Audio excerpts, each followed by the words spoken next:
Students, come to lesson 4 from the diary of Annie Frank. Page number 50, last paragraph. Come to page number 50, last paragraph. Let's start. To enhance the image of this long awaited friend in my imagination. वैनी कहती है कि इस friend को, यानी कौन सा friend, जो उसने अभी अभी बनाया है, किसको बनाया था, डायरी को बनाया था, मैं उसकी इमेज को थोड़ा इन्हेंस यानी बढ़ाना चाहती थी, क्योंकि ये मेरा लॉन्ग अवेटेड फ्रेंड था, क्योंकि कोई और फ्रेंड उसके पास नहीं था जिससे वो अपनी बातें शेयर कर सके। तो उसने डिसाइड किया था कि वो डायरी से ही अपनी बातें शेयर करेगी, उसी को एक फ्रेंड की तरह से ट्रीट करेगी। I don't want to jot down the facts in this diary the way most people would do. और मैं jot down कहते हैं to write down, और मैं डायरेक्टली सारे फैक्ट्स, सारी इंसिडेंट मैं इस डायरी में नहीं लिखना चाहती थी, जैसा कि अक्सर लोग किया करते हैं, जो डायरी लिखते हैं वो जनरली किया करते हैं। But I want the diary to be my friend, और मैं डायरी को अपना फ्रेंड बनाना चाहती थी। And I am going to call this friend Kitty, और मैं इस फ्रेंड को किट्टी कहने जा रही हूँ, यानी उसका नाम भी रख देती है, वो किट्टी रख देती है अपने फ्रेंड का। डायरी का नाम किट्टी रहेगा, जिससे वो सारी बातें रिवील करेगी। Since no one would understand a word of my stories to Kitty if I were to plunge right in. Plunge कहते हैं टू गो डाउन, यहाँ लिखने से आएगा। अगर मैं डायरेक्ट ही लिखना शुरू कर दूँ सारी चीज़ें, तो शायद किट्टी से जो मेरे वर्ड्स हैं, जो भी स्टोरीज़ हैं, कोई भी नहीं समझ पाएगा। तो इसलिए क्या करती हूँ, मैं थोड़ा सा इंट्रोडक्शन स्टार्ट करती हूँ। I had better provide a brief sketch of my life, और मेरे लिए ये सही रहेगा कि मैं थोड़ा सा ब्रीफ स्केच है, छोटा सा मैं अपने इंट्रोडक्शन देती हूँ अपनी लाइफ के बारे में। ब्रीफ स्केच कहते हैं थोड़ा सा description. Much as I dislike doing so, हालांकि मुझे इंट्रोडक्शन देना अच्छा नहीं लगता है, फिर भी मैं देना चाहती हूँ। अपनी फैमिली के बारे में बताती है। My father the most adorable father I have ever seen, और मेरे फादर सबसे लविंग फादर थे। एडोरेबल मीन्स लविंग, है ना, सबसे ज़्यादा लविंग फादर थे। Didn't marry my mother until he was 36 and she was 25, और जब शादी होती है वो 36 के थे और उसकी मदर 25 की थी। My sister Margot was born in Frankfurt in Germany in 1926, और उसकी सिस्टर मार्गोट, उसका जन्म जर्मनी के फ्रैंकफर्ट में हुआ था 1926 में।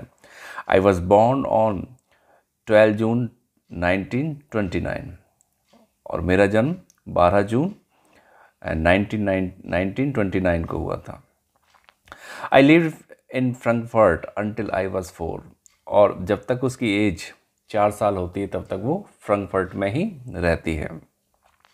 माई father immigrated to Holland in 1933, और उसके फादर वो हॉलैंड इमाइग्रेट हो जाते हैं, वो वहाँ जाके वहाँ से बस जाते हैं। My mother Edith Hollander Frank went with him to Holland in September, उसकी मदर जो हॉलैंडर फ्रैंक था जिसका नाम, वो भी वहाँ जाके बस जाती है, शिफ्ट हो जाते हैं वहाँ। While Margot and I were sent to Aachen to stay with our grandmother, तो मार्गरेट और एनी को आर्शन, जहाँ उसकी ग्रैंड मदर रहती थी, वहाँ उनके साथ रहने के लिए भेज दिया गया। मार्गरेट वेंट टू हॉलैंड इन दिसंबर, और उसके बाद फादर और मदर के बाद मार्गरेट भी दिसंबर में हॉलैंड चली गई। आई फॉलोड इन फरवरी, और उसके बाद एनी भी नेक्स्ट ईयर फरवरी में वहाँ चली जाती है। When I was plunked down on the table as a birthday present for Margaret, यानी फरवरी में उसका बर्थडे था मार्गरेट का, तो उसको एक बर्थडे प्रेजेंट की तरह से वहाँ भेजा गया था। I started right away at the Montessori nursery school, तो एनी वहाँ पढ़ना स्टार्ट करती है। एक मॉन्टेसरी नर्सरी स्कूल था, प्री प्राइमरी स्कूल था, वहाँ उसकी एजुकेशन स्टार्ट होती है। I stayed there until I was 6, और जब तक वो 6 साल की होती है तब तक वो वहीं स्टे करती है, वहीं रहती है। At which time I started in the first form, और वहाँ उसने फर्स्ट फॉर्म यानी फर्स्ट स्टैंडर्ड में पढ़ना शुरू कर दिया था। In the six form my teacher was miss Kuperus, और जब सिक्स फॉर्म में आती है, सिक्स स्टैंडर्ड में आती है, उसकी टीचर का नाम मिसेस कूपरस था। द हेड मिस्ट्रेस, वो वहाँ की हेड मिस्ट्रेस हुआ करती थी। At the end of the year we were both in tears as we said a heartbreaking farewell, और जैसे ही हमने फेयरवेल यानी एक दूसरे को विदा कहा, यानी जब मैंने स्कूल को छोड़ा, एक दूसरे से सेपरेट हुए, तो उस साल के अंत में हम दोनों खूब रोए। We were both in tears, वो बड़े आंसुओं से वो दोनों रोते हैं। In the summer of 1941 grandma fell ill, और जब समर्स आती हैं 1941 की, ग्रैंडमा मदर थी जो उनकी बीमार हो जाती है, and had to have an operation, और उसका ऑपरेशन करना पड़ता है। So my birthday pass with little celebration, इसलिए उसका बर्थडे थोड़े से सेलिब्रेशन से ख़त्म हो गया, यानी ज़्यादा सेलिब्रेशन नहीं हुआ।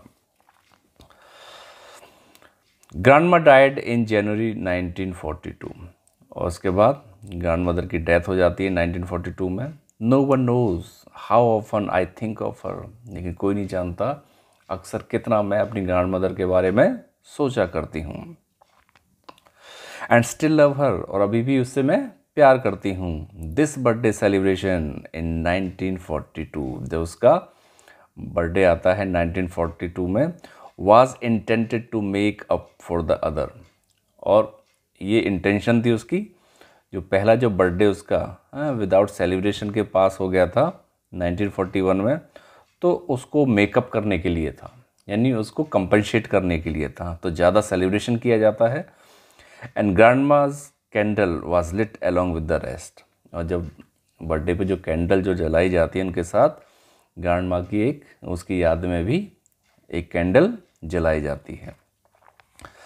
The four of us still doing well, और हम जो चारों हैं, फादर मदर, उसकी सिस्टर जो मार्गरेट है, और Anne, they are doing well, they are living good life.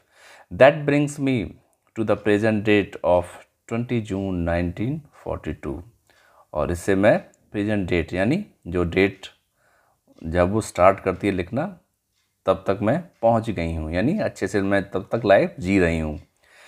And a solemn dedication of my diary, और ये क्या है, ये डेट एक डेडिकेशन है, एक समर्पण है, किसके लिए, मेरी डायरी के लिए। Let's turn the page. अब वो स्टार्ट करती है डायरी, कैसे स्टार्ट करती है, डियरेस्ट किट्टी, तो जैसे हम फ्रेंड को सैल्यूटेशन देते हैं, है ना, डियर फ्रेंड लिखते हैं, नेम लिखते हैं, उसी तरह से डियरेस्ट किट्टी लिखती है, डेट लिखती है 20 जून 1942। Our entire class is quaking in its boot, अब वो अपनी इंसिडेंट बताती है कि पूरी क्लास जो बूट्स की आवाज़ आती है, जूतों की जो आवाज़ आती है, क्वैकिंग की वो आवाज़ कर रही थी। The reason of course is the forthcoming meeting in which the teacher decide who will move up to the next form, और रीज़न क्लियर था क्योंकि अभी एक मीटिंग होने वाली थी जिसमें टीचर ये डिसाइड करेगा कि कौन बच्चा नेक्स्ट स्टैंडर्ड में जाने वाला था, यानी कौन पास होने वाला था और कौन वहाँ रिटेन होने वाला था, कौन फेल होने वाला था। And who will be kept back, और किसको पीछे रखा जाएगा, यानी उसी क्लास में रखा जाएगा। Half the class is making bets, और आधी क्लास बेट्स लगा रही थी, शर्त लगा रही थी। GN and I laugh ourselves silly at the two boys behind us, और जैसे ही एनी और उसके फ्रेंड जीएन, है ना, पीछे दो बच्चों को देखते हैं जो सिल्ली नज़र आ रहे थे, वो बड़े ज़ोर से हंसने लगती हैं। सी एन जैकस, उनके नाम थे C N Jacques, who have staked their entire holiday saving on their bet, उन्होंने तो पूरी छुट्टियों की जो अपनी कमाई थी, यानी जो पॉकेट मनी थी, सेविंग थी, वो सब बेट पे लगा दी, सब शर्त पे लगा दी थी। From the morning to night it's you are going to pass, और सुबह से शाम तक, रात तक यही करते रहते थे। You are going to pass, no I am not, yes you are, no I am not, तो इसी तरह से बहस चलती रहती थी, तुम पास होने वाले हो, नहीं मैं नहीं होने वाला हूँ, नहीं तुम होने वाले हो, नहीं मैं नहीं होने वाला हूँ। तो उनमें शर्त चलती रहती थी। इवन जीज प्लीडिंग ग्लांसेस, और जब जीज बड़े प्लीडिंग कहते हैं रिक्वेस्टिंग, बड़े दयनीय अवस्था में, जो ग्लांस कहते हैं टू सी, बड़ी ऐसी नज़र से देखते हैं, दयनीय उसकी हालत होती है, उस नज़र से देखती है। And my angry outburst can't काम देन डाउन, यानी एनी तो गुस्से में देखती है, हाँ बड़ा गुस्सा करती है उनको शांत करने के लिए, और उसकी फ्रेंड बड़े प्यार से देखती है, रिक्वेस्ट करते हुए देखती है, लेकिन वो शांत नहीं होते हैं, वो अपने बातें करते रहते हैं। If you ask me, there are so many dummies that about a quarter of class should be kept back. Annie कहती है कि हमारी क्लास में इतने डमीज़ थे, डमीज़ यानी जो डल बच्चे थे, हाँ जो स्मार्ट नहीं थे, जो पढ़ने में अच्छे नहीं थे, ठीक है, इंटेलिजेंट नहीं थे, कि क्वार्टर ऑफ क्लास, लगभग 1/4 क्लास को तो, करीब 25% क्लास को तो पीछे रख देना चाहिए था। But teachers are the most unpredictable creatures on the earth. क्या कहती है? टीचर्स सबसे ज़्यादा अनप्रेडिक्टेबल हैं, जिनके बारे में प्रेडिक्शन यानी भविष्यवाणी नहीं की जा सकती कि ये क्या करेंगे क्या नहीं करेंगे, ऐसे क्रिएचर बोलती है कि ऐसे क्रिएचर हैं अर्थ के ऊपर जिनके बारे में कुछ भी कहा नहीं जा सकता है, जिनको प्रेडिक्ट यानी जिनके बारे में कुछ कहा नहीं जा सकता है कि ये क्या करेंगे क्या नहीं करेंगे।